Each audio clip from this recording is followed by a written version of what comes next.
So in the last episode, we learned about how to make the slip knot. The slip knot, like I always say, is not a stitch. It is not a chain. It's nothing but what we call the knot. The slip knot, what we use to form the basis for our chains. We need the chains to make our stitches. So this is just nothing but the knot, and we don't count it as a chain, neither do we call it a stitch. It's just a knot. Now, for today, we'll be learning how to make the chains. So most of the time you will hear me talk about yarn over.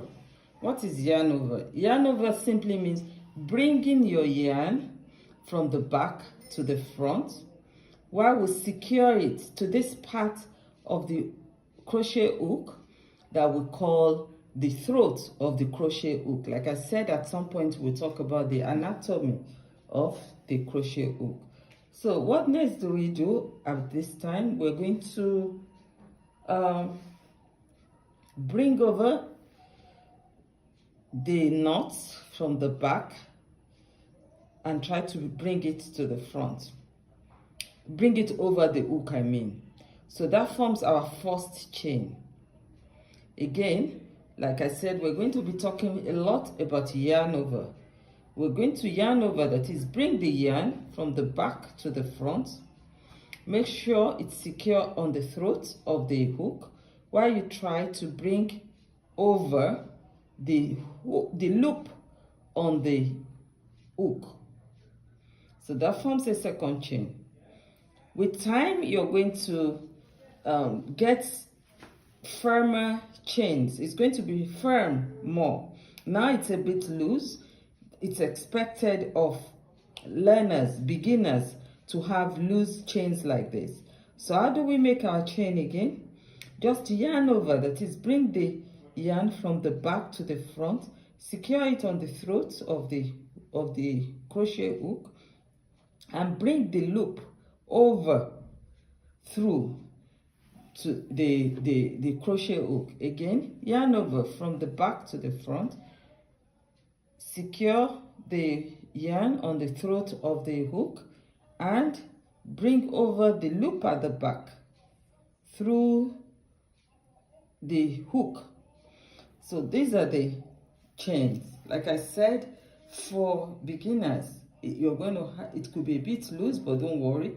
With time, you're going to get there, and you're going to actually be able to bring your hook easily through the loops. So yarn over and bring the loop through. Yarn over, you can hold it this way and hold the chains in order to make it easy to bring the loop over. Now, it's also important to teach us how to hold our crochet hook. I will always suggest that we hold our crochet hook using the pencil style. You can either use the pencil style or use the knife style. Pencil style is like this. It's like holding a pen or holding a pencil. The knife style is like this. Most people who knit would find it more comfortable holding the crochet hook this way, but I would always advise or suggest that we hold it the pencil way. So it makes it easy for us when we're working to yarn over and bring the loop through. And it also helps. It's a lot easier for me. Like I said, I prefer the pencil style. So that ends the chain, the making of the chains in crocheting. You can see the chains, they are loose now because we're not really making the chains as experts. We're making the chains as beginners. So yarn over, bring your loop, make sure you secure it on the throat, the yarn on the throat of the crochet hook, and bring your loop from the back through the crochet hook. I say again, yarn over, secure it on the throat of the hook, then bring your hook from your loop from the back through the crochet hook.